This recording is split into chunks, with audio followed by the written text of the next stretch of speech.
All right, man. Awesome. Well, good deal. Well, thanks so much for doing this. I really appreciate it. Yeah, of course. I'm excited about it. Yeah. So this is a really cool segment that we're starting called The Founders. And it's really just a great part of our podcast that brings in people who have started businesses, bought businesses, are creating businesses, really to talk about the difficulty and the wins and just everything that comes along with that.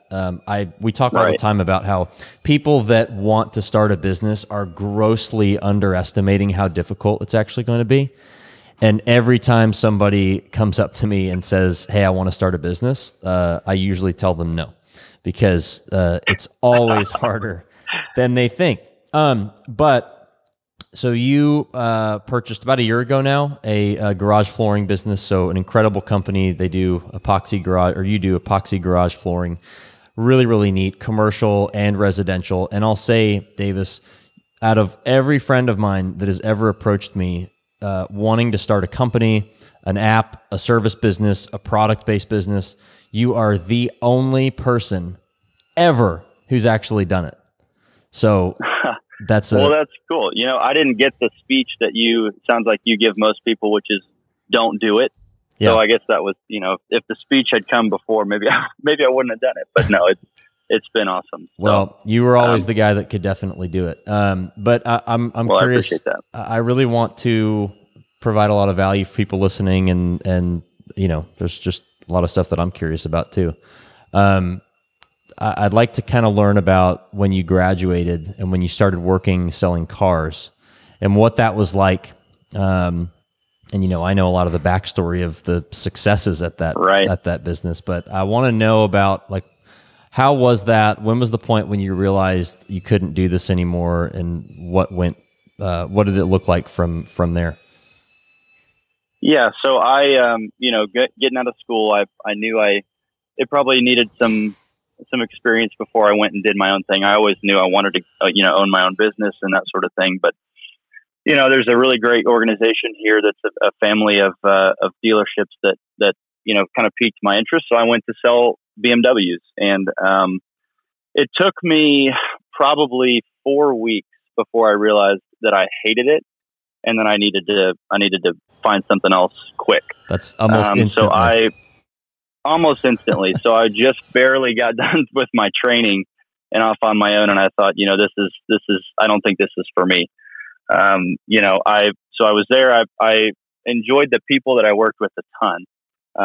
You know, after about 4 weeks, I said, you know, I'm going to stick this out. I can't be at a job for, you know, 1 month and then leave. So I stuck it out a little bit. You know, there was this particular girl there that I was, you know, had an interest in, that kind of made me stay there a little bit longer than I think I would have had she not been there. Right. And so I, you know, very strategically moved my desk next to this woman who just so happens to be my wife now. And you know, Jackie, and she you know, once she was there for about a year and a half before she realized she needed to move on. And once she left, it took me about 6 weeks later where I said, you know, I got what I wanted out of this thing. I found my wife, and I think that that's all that car selling, you know, can offer me at this point. So yeah, I was there for all of about, I don't think it was quite 6 months, actually. I think it was about 4.5 or 5 months. So not for me, you know, but it was a valuable experience. I learned a lot through it, and I don't regret it. Especially the part where I, you know, came out with a wife, so it worked. Why was best that thing that's ever come out of a job for me, by the way? Absolutely. Well, I mean, and you know me, I was selling suits before I was doing this, and I have talked about the moment where I was driving down the road and I had a bunch of pants in my back seat. And I turned and all the pants went to the other side of the car. And I remember just sitting there going, what am I doing? Why am I selling pants? This is ridiculous. I got to quit. And did you have that? Like, did you get to a point to where you realized that you needed something more? You know, I think to be honest, there wasn't a specific point, you know, where I said, you know what, that's it. I wasn't one of those people that could, you know, deal with this whole thing where I I, would deal with a customer for 8 hours, 4 hours one day. They would come back the next day and spend another 4 hours with them, waste my time, pass up great customers. And then they wouldn't buy, and, they would go get a different brand or whatever.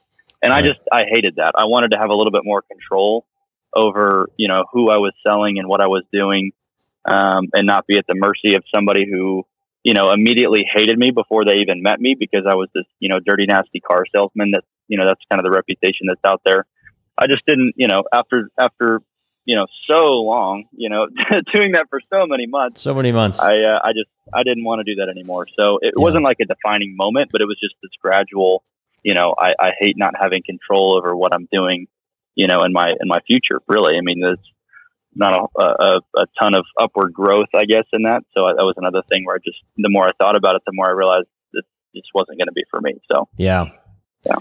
Well, and, there's a lot of wantrepreneurs, right? There's a lot of Right. wantrepreneurs rather than entrepreneurs. There's a lot of people that would like to be business owners or like to be an entrepreneur. But really they just need to be in a job. And I mean, I know I grew up with you, but how did you discern that, hey, this is not just me being unhappy with my job. This is me actually wanting to go do my own thing, be my own boss, create my own schedule, and create my own wealth aside from whatever somebody else has determined within their company? Right. Yeah, that's a good question. I mean, I feel like it was kind of a result of the house that I grew up in. My dad is in, private equity, and he's always, owned his own companies and traded them. And, and he was a really big encouragement and showed me, that's a very realistic lifestyle, that it's not hard. I watched the, blood, sweat, and tears for a lot of years, but also very rewarding. And then this particular girl that I met, selling cars, who's my wife now, she was my fiance, and she kind of gave me the final push to say, you know what, I can see how badly you want to go do your own thing, and I can see how miserable you are here.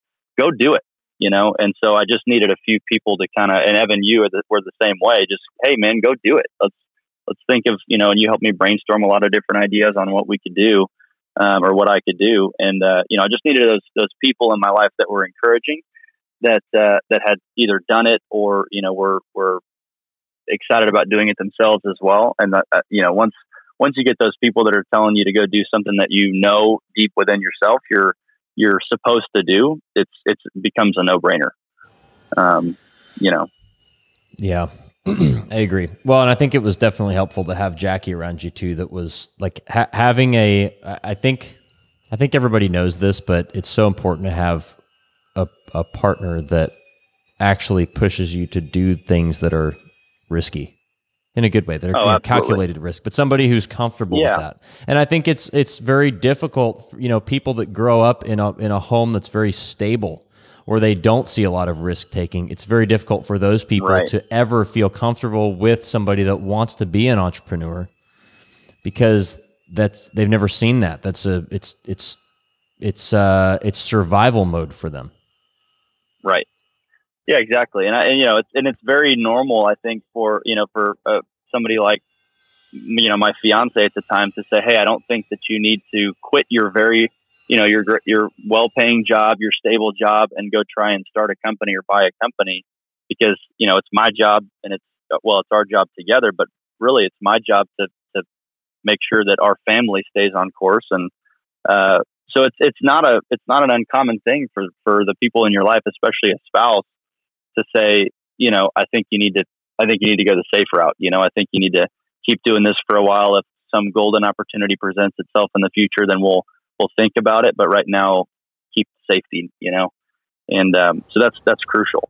And it's very reasonable for somebody to want you to stay that safe route, Yeah, 100%. So, all right, so you quit BMW, you meet the girl, you leave. Did you have, because when I left Tom James, I had no idea what I was going to do, which is exactly what everybody tells you not to do. You never leave your job unless you know exactly what you're doing and you have a plan. I had no plan, nothing.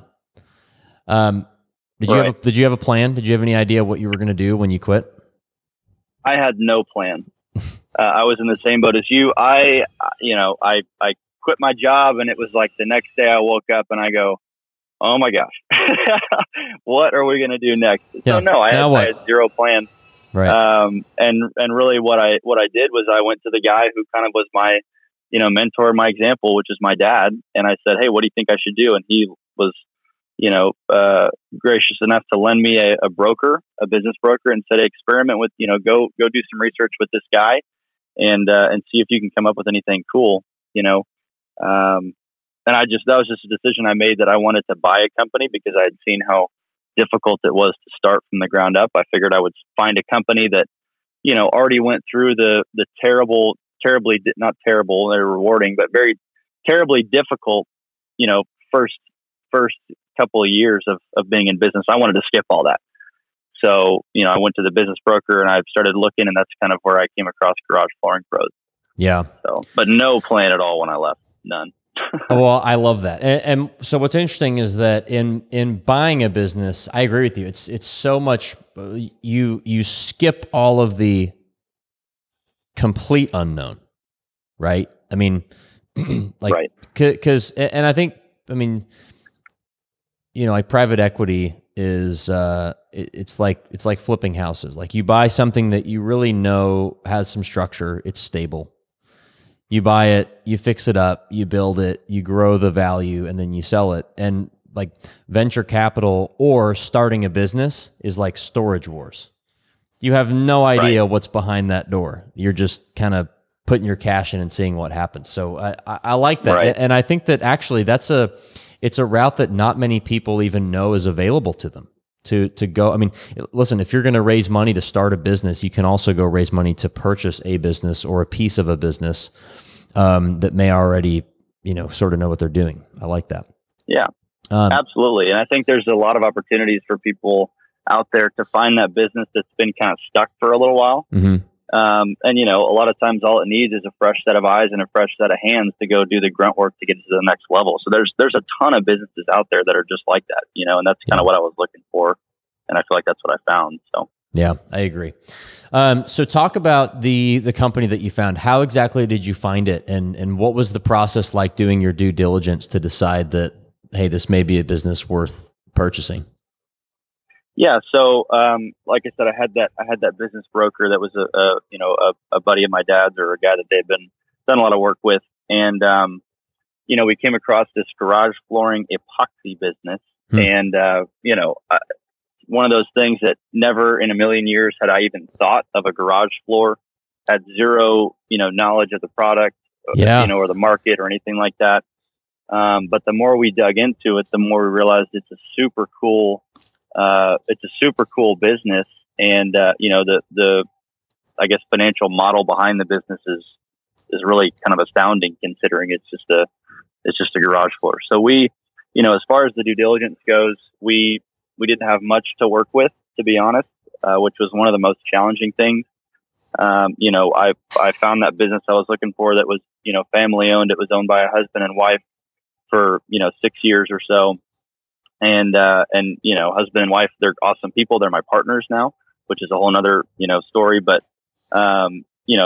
didn't really have a lot of, financials or any kind of information for us other than let's just talk about it, Yeah. So it obviously came with surprises down the line. But it was a relatively quick process. We took about 2 months of doing due diligence. And I would say we got probably 50% of what we needed. Looking back on it, I think, man, there's a lot of things that really could have gone wrong. If this guy wasn't an honorable guy and they were just flat out lying to us, because like I said, it was a lot of just, let's talk about the business. There was not a lot of hard proof and hard, numbers to look into. So that's kind of another point is, when you feel like you've got enough information, you're starting to scratch the surface. And we barely scratched the surface before we made the leap. And, we were, fortunately it worked out pretty well, but, it was really a stupid decision, to be honest. Well, hey, I mean, it's worked out. What was, what were some of the things that you were looking for in that process? Because there's for the people that may have looked at purchasing a company or part of a company, they're probably just looking at the outside. They're looking at the brick. And Right. so what are some of the things, and you just said it was a stupid mistake not to go deeper.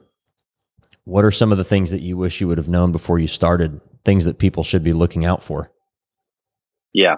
I mean, one of the biggest things that's kind of bitten us a little bit, but like I said, my partner now, the guy who owned the company, is a very honorable guy and did the best he could to give us all the information. But I mean, there's some off book liabilities and stuff like that it's unless you do a real full deep dive and have a really professional firm look into the financials,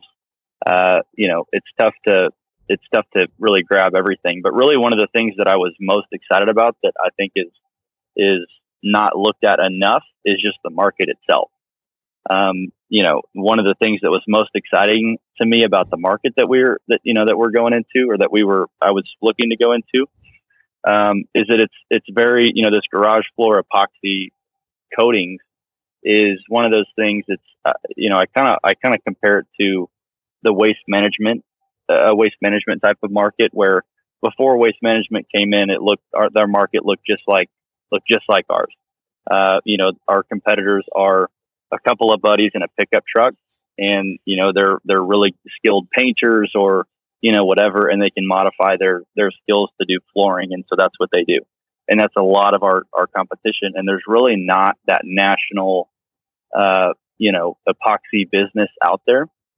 And so that was a really cool opportunity to me, because there's a lot. I mean, it's a massive market. I went to the world of, one of the things, actually part of my due diligence was going to the World of Concrete convention in Vegas. Wow. And just learning everything I could about. Who knew? Yeah. World of Concrete. I went there just to learn everything that I could about this whole concrete, coatings industry, and to see, even just, forget about the numbers, the physical side, the numbers behind the size of the market, to look at how many people, how many vendors, how many, just companies are involved in this market. It's amazing.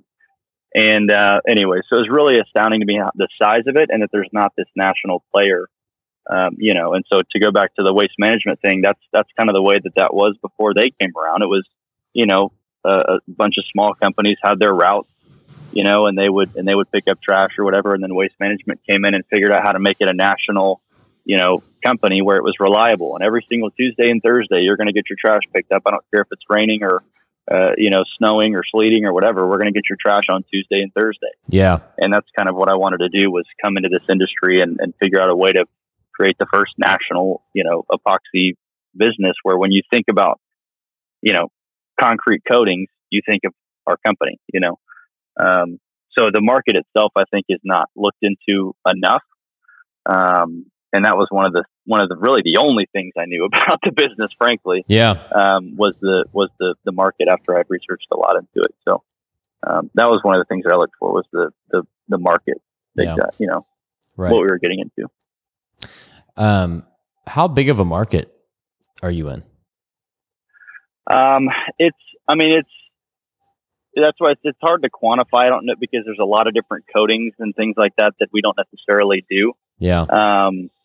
But concrete itself, one of the largest industries in the country, or really around the world, is just this concrete. If you look around, everywhere you look, it's hard to look somewhere and not see concrete, and somebody's got to do something with it. You can't just leave it bare. Right.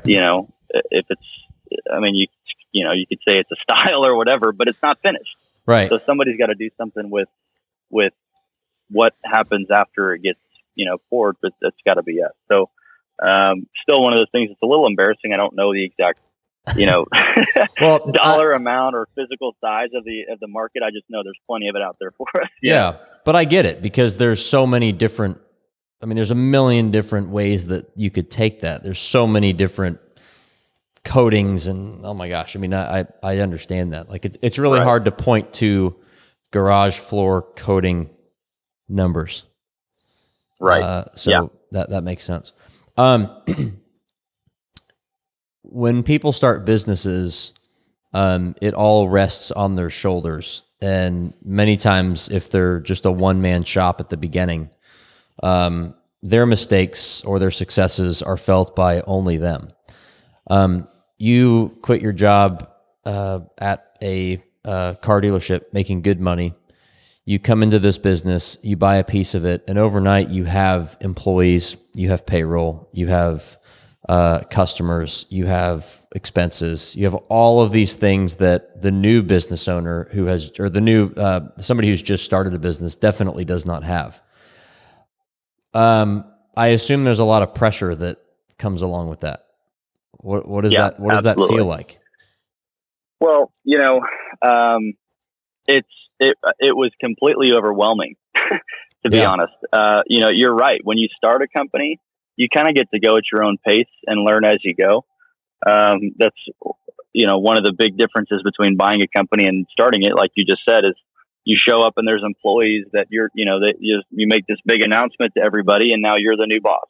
Right. And, as a side note, that's not relevant to everybody, but, I'm 24 years old.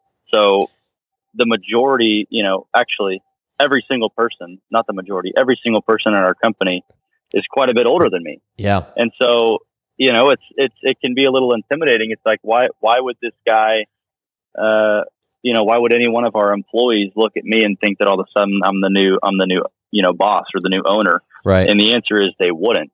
So you kind of have to prove yourself, right. Just because you're the new guy and there was a memo that went out that says you're the new owner doesn't mean that they're going to immediately respect you or care what you say or, listen to anything that you tell them to do. You gotta earn your way. And so that's overwhelming, and I never, as stupid as it sounds, I never even thought about that.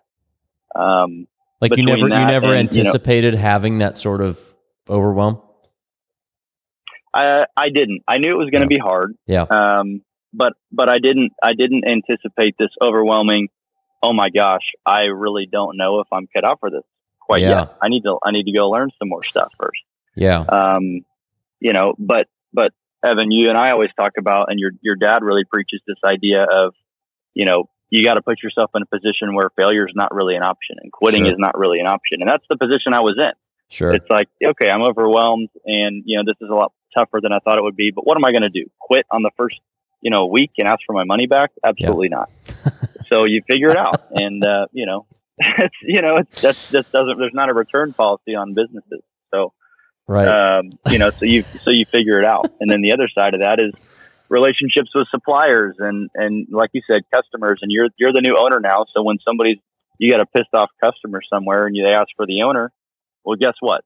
Doesn't matter if you had nothing to do with it, but that's you now. Yeah. So there's just a lot of those things that are they're small things, but they quickly become really big things. Right. That, can quickly overwhelm you, but you figure out a way, Yeah, definitely. Was it hard to get people that you were now employing because you just talked about everybody knows that they're older than you. Was it hard to get them on board with the changes that you were trying to make? Yes, absolutely. Part of the reason why I was so attracted to this particular company is the same reason why it was difficult. I was attracted to the company because there's a lot of things that seemed very simple that they could change, that would take the company to the next level. Yeah. But those are the same things that the guys that, the people that have been with the founders of the company for many years, they've been doing things a certain way for all those years. And now why is this new kid, going to come tell them to do something better? It can take a lot of, going back to my time at, selling cars, it takes a lot of selling to try and convince, old dogs new tricks, to use, that analogy. But, there's still things that I want to do that I haven't quite convinced people to do. So, it's just a never ending battle of let's constantly improve this business. And you would think that you'd be able to just get in there and snap your fingers and make those changes, but you got to get people on board. Yeah. Because if they're not on board, then it will not, work. So it's still a work in progress. So I was actually talking to Darren Martin this morning, who wrote the book, A Company of Owners. And he's been on the podcast before. And I was talking to him this morning. So I was thinking about values, and I was literally driving down the road and I called him. And that book, his book, Company of Owners, for me it's been one of the really 2 to 3 instrumental books in starting our business. And I think I was having another conversation with somebody else this morning about the importance of culture. Were there big culture changes that you knew that needed to happen inside of that business day one? Yes. Yeah, absolutely. What was wrong with the culture? You know, I'm going to say this expecting that my partner, who's a great partner, and I've loved working with him, I'm saying this expecting him to not listen to it, but sure. You know, okay. I think there was a sort of everybody's expendable kind of culture in the business that I could not stand, and people felt it and never voiced it, obviously, because it's kind of a catch-22. The culture exists, so you can't say anything about the culture that exists. Sure. So of this, you know, I don't want to, you know, do anything wrong or make too many mistakes or whatever, because I'm just going to immediately be released from duty that I can't stand. I hate it. And we've done a really good job of correcting that and fixing it. You know, but culture's tough. Everybody who has ever gone in and tried to create culture or change culture will tell you it's a very, very tough thing. And you can't just be a nice guy to change culture. You have to take physical action. And, you know, it's still a work in progress. I think we've eliminated this thing where, you know, if I mess up one day or if I call in sick, I'm going to be fired, you know? Yeah. But, you know, still a work in progress. And that's one of the things that my dad, you know, growing up has been really, really good at, is creating culture in all of his businesses. So I've got these mentors in place that can help me, you know, your dad as well, really, really good at that. And so I've got these guys in place that can kind of help, you know, make changes along the way, but it's, you know, it doesn't happen overnight. Right. Which is great, because that means it can't be ruined overnight either. Right. Once you get it to where you're going. It's a great point. What was it that kept you going in those moments when you thought, okay, I may have made a huge mistake here. Maybe I should not do this. What's the return policy on the business? What were the things that, like, why did you keep going? Because I'll tell you, something that people love to hear on these episodes, Davis, is they love hearing when people were in really bad shape and at the lowest point, when everything is going wrong. How did they work themselves through that and keep going? Because I think that what many people overlook is that you were 30 seconds away from breaking through. You were so close. It was right there. You were almost there, but you just quit a little bit too soon. And so what was there, like a vision or a goal, or why did you, and I'm sure it still happens today, and I'm sure it'll keep happening over the lifetime of your business when you start to question things, but especially in the beginning, what was it that kept you pushing through that initial fear factor, I guess? Yeah. I will say initially, I'm not really proud of it, but initially it was the pride.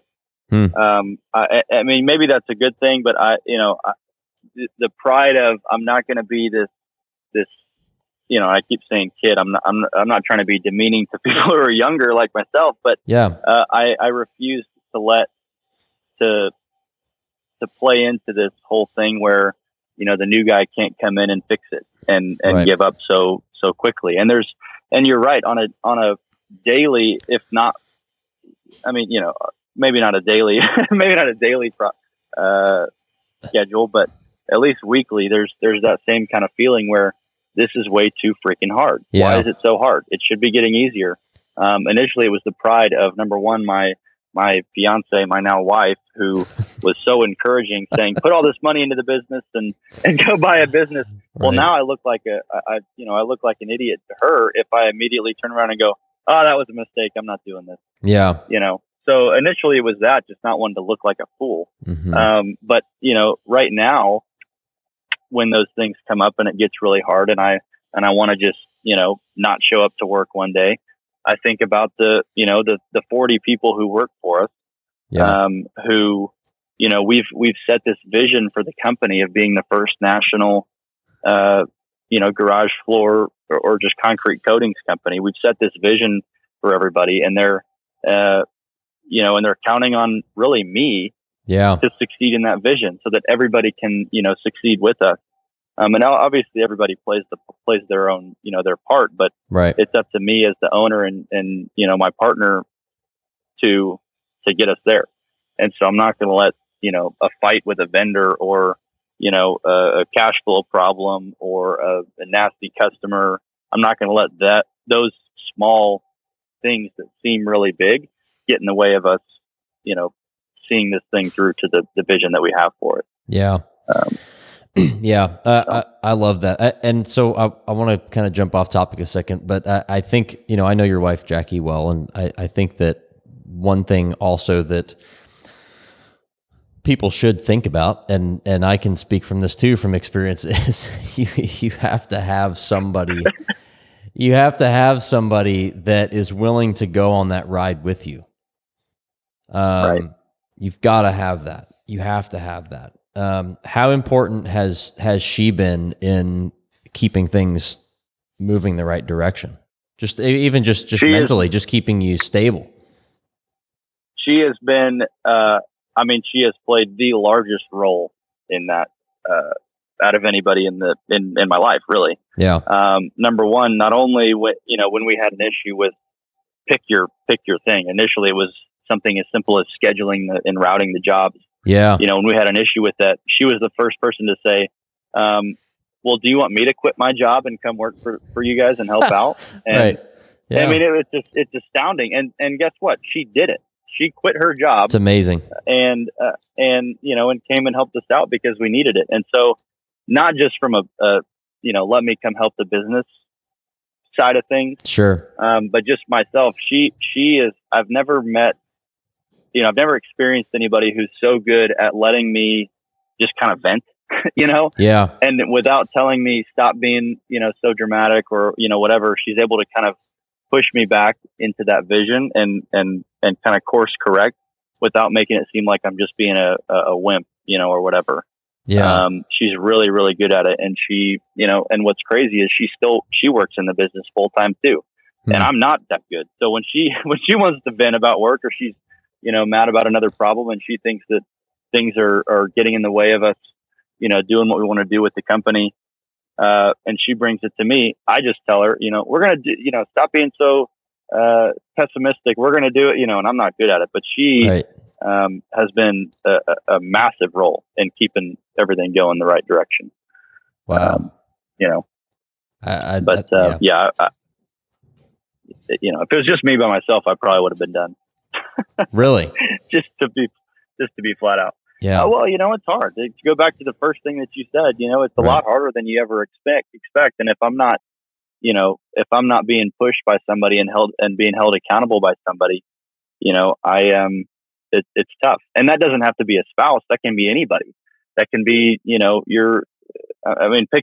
your person or pick your thing. Not everybody needs this. I think I'm a needy person, maybe, I guess. I don't know.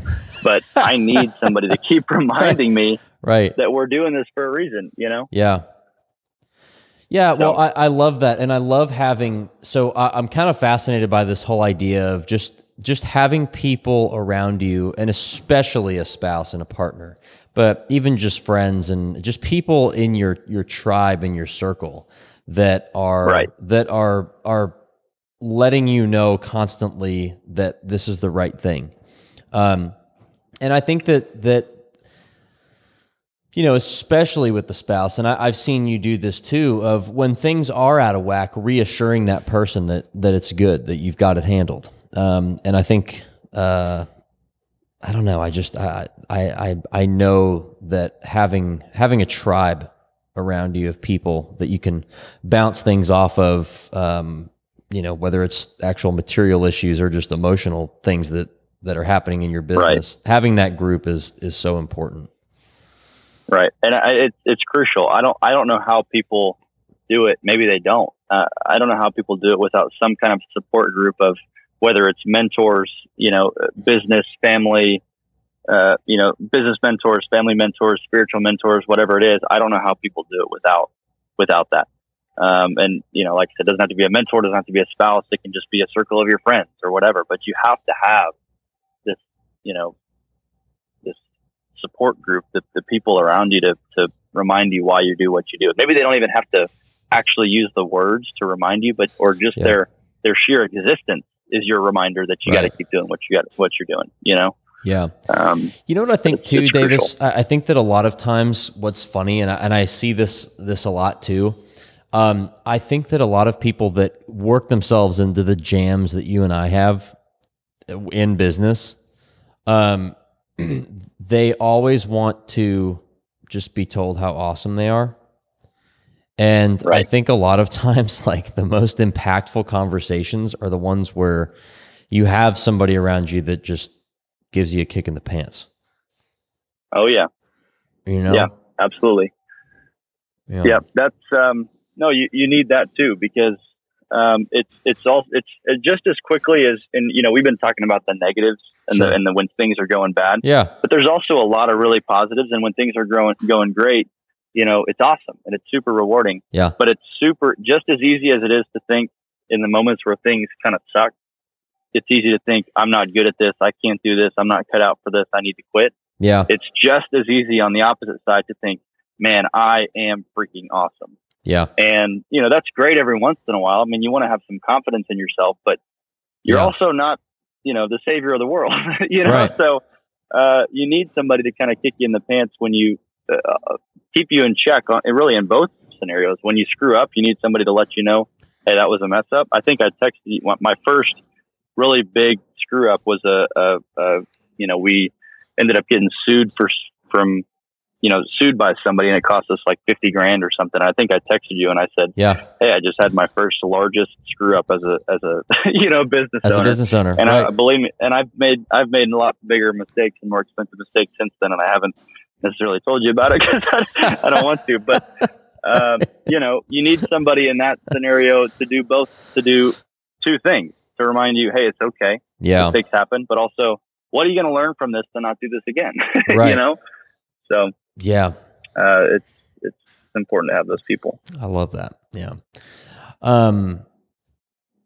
What's the mission for Garage Flooring Pros? I mean, you said become a national brand, but what's the goal that you have with this thing? Yeah, I mean, that's as far as the you know, I kind of keep saying it, but it's to be this next national.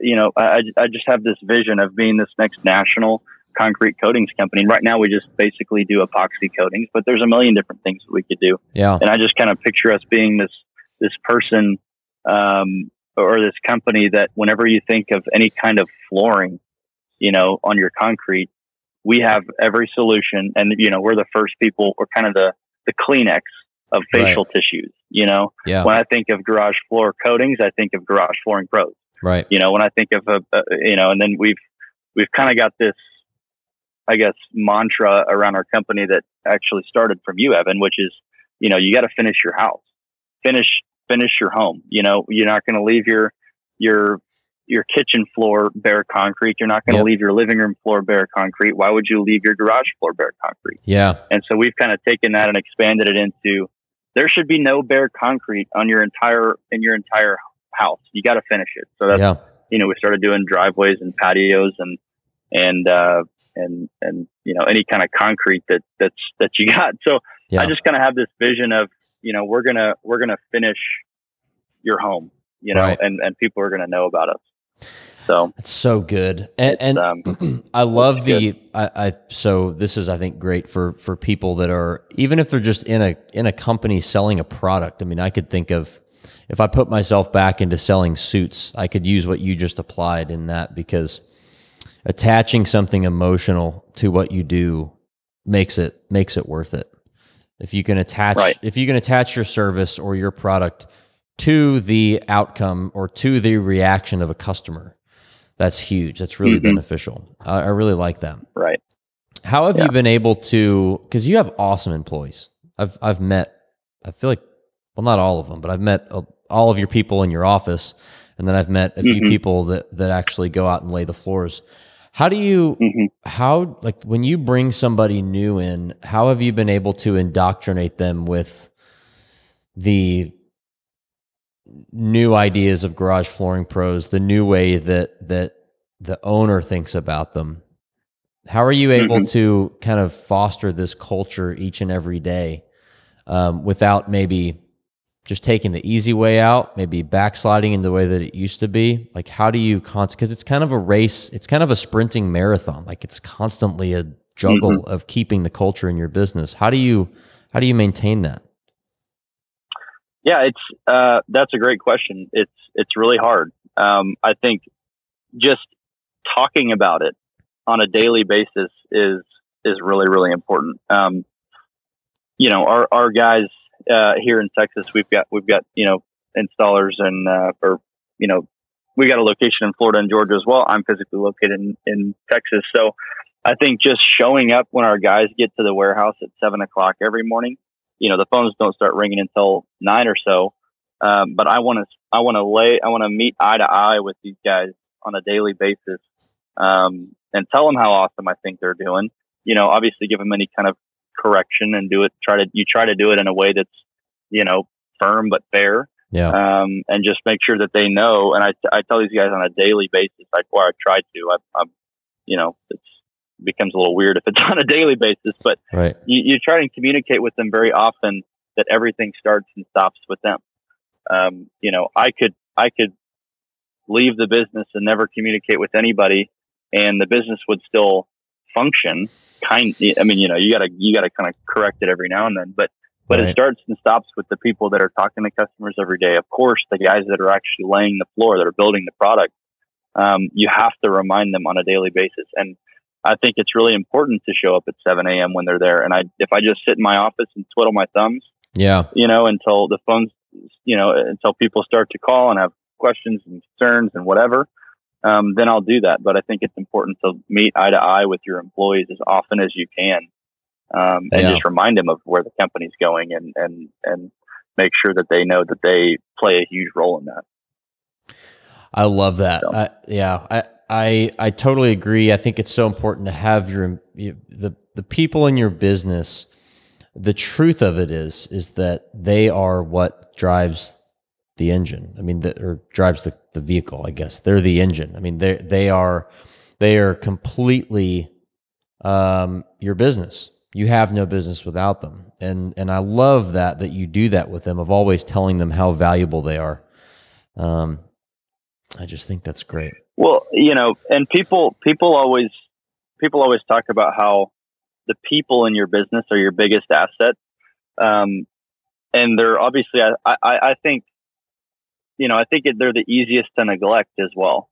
You know, if you've got a piece of equipment or, you know, a piece of machinery or whatever in your business, you pay attention to it day in and day out. And, you know, we have machines that it's on every truck, and we're paying attention to them every day, and we're doing, you know, regular maintenance on them, and because they're a really important asset.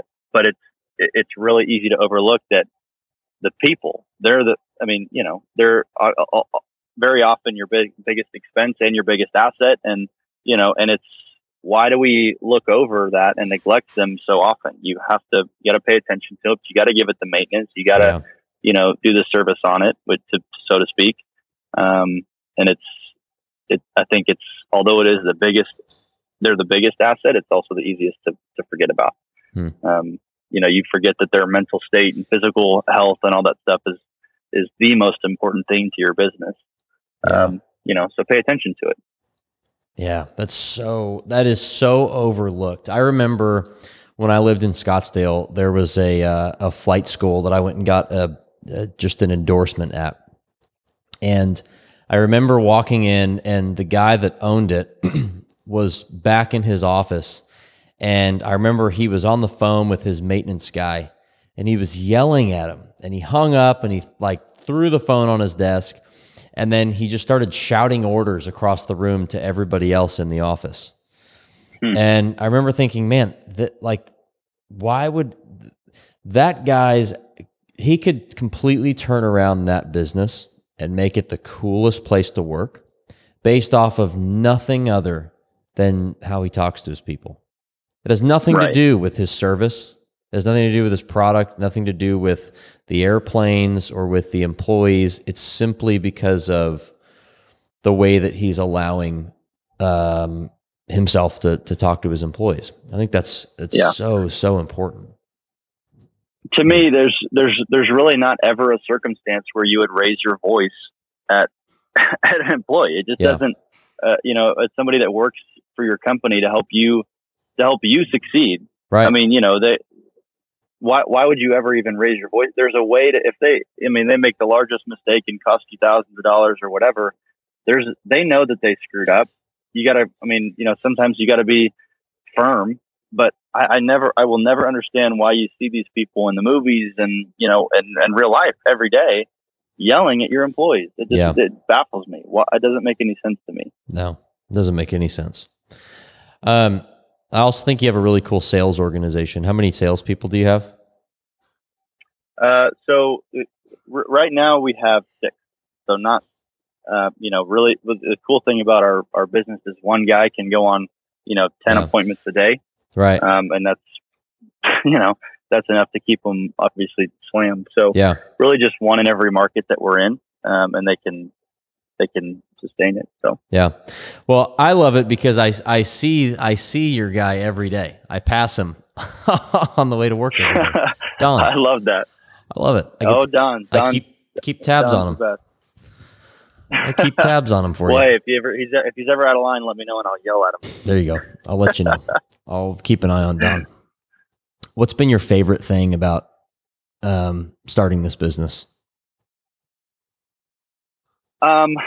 That's a really good question. I think, as cheesy as it sounds, I think hearing the excitement from our customers, really, really makes me very excited. And really just excitement from whether it's our customers or our employees. I love, I'll get a picture of a job that these guys finished and we'll put together a, before and after or whatever. And I'll tell them, hey, that's really, really great job. I love the work that you do. And to get a little text back, and say, thank you so much. I really work hard and I love, building great floors. I don't know why it's such a small thing, but I just love when people get excited about our product, whether it's the person that built it or the customers that enjoy it. You should see the excitement that, like me before I got into this industry, I couldn't care less about a garage floor. But once I see the before and afters and the transformations that take place and all these different things and hearing from our customers about it, it's so exciting to me. And and I don't necessarily straightforwardly do what I do to build great garage floors around America. Yeah. But that's a part of it. And, and if, obviously one of a business's, largest goals should be, financial success. And you're not going to get there without the excitement behind what you do. Yeah. And so to me, it's really, really exciting to see. I love it. And I love working with my wife too. That's, what is that? What is that like? Because you literally work with your wife every day, all day. What is that? Yeah. I think a lot of people would have questions about that. Yeah, I work 5 feet from her. So I literally can look over and see her right there any minute of the day. Yeah. I absolutely love it. It obviously comes with its challenges, but I think we were scared enough about it going into it that we put certain checks and balances in place to make sure that we're not letting work affect our relationship and our relationship affect our work. Yeah. And so, if you've got those checks and balances in place to make sure you're not, the biggest thing being ruining your marriage over something like work. Sure. As long as you've got that in place, it is awesome. And I think, we don't, we each have our own skill sets. I think that's really important to realize, is that she's really good at things that I'm not good at. And I feel like I'm really good at things that she's not good at. And you got to stay in your lane. Right. Our biggest issues come when I try and get in the middle of what she's doing. And the reality is she's way better at it than I am. So I need to just let her do her thing. Yeah. And so I feel like we're getting really good at that. You do your thing and I'll do mine and I'll, love you through it. Yeah. But it is awesome. because we're newly married. I don't have to leave her for 12 hours a day. And if I want to work until 7 o'clock at night, she's there, and I don't feel guilty that she's, sitting at home or waiting, anxious to see me because she was off doing her own job, somewhere else every day. I love it. It's awesome. Yeah. I want to give a few tangible takeaways for somebody that, say that they would like to do that or are thinking about doing that. What are one or two things that you guys have put in place that kind of keeps it on the rails? Some of these checks and balances that you said. Yeah, I think number one, the biggest thing is, and this one's a little bit harder to, with being a small business, it's a little bit harder to follow through on. But, at a certain point in the night, you have to be done talking about work. Whether that's the second you leave the office or whether it's, you pick a certain point, you have to move on from, we are not going to talk about work anymore. Yeah. We're going to focus on each other. And for us, really, it's our weekend. And now we do it during the night too. For example, when we're eating food, at any point when we're eating food, you are not allowed to talk about a garage floor, a customer, anything like that.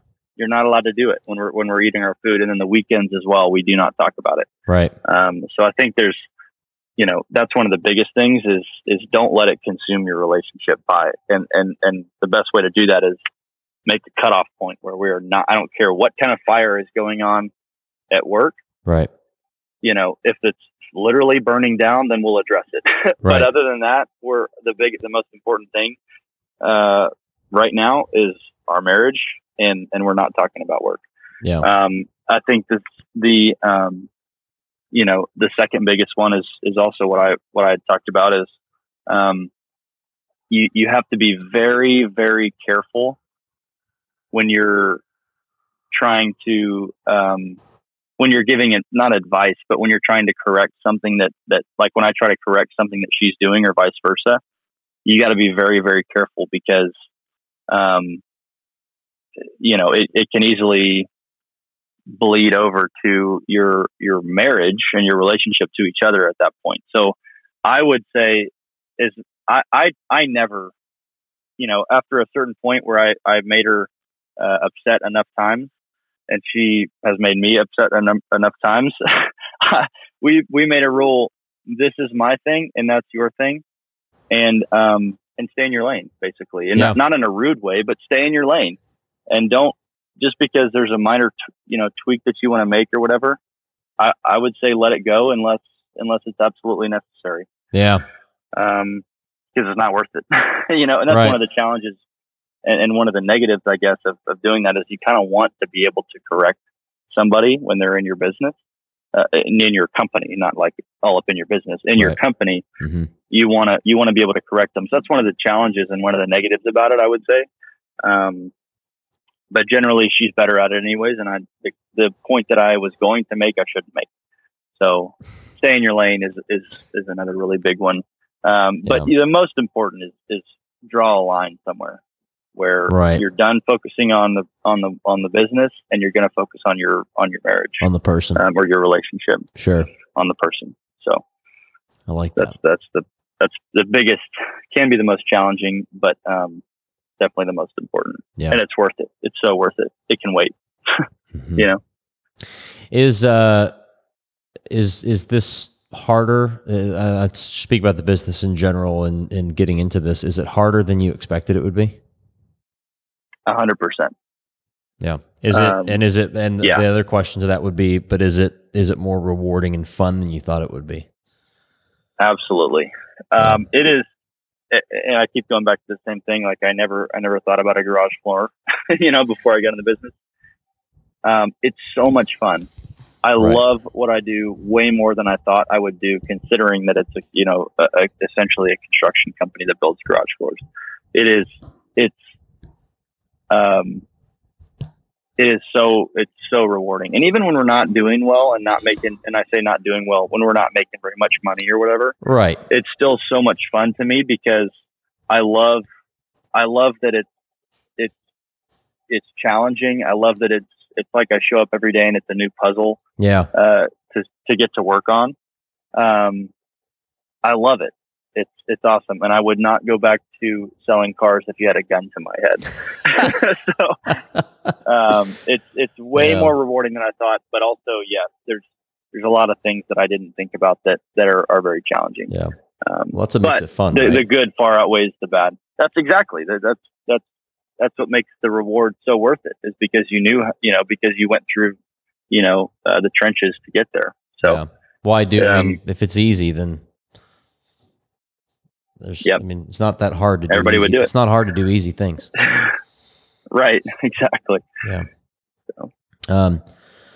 Well, I'm grateful. Thank you so much for taking some time and talking through this. It's so valuable because I love, Davis, like showing people just going from A to B. People love to see that journey.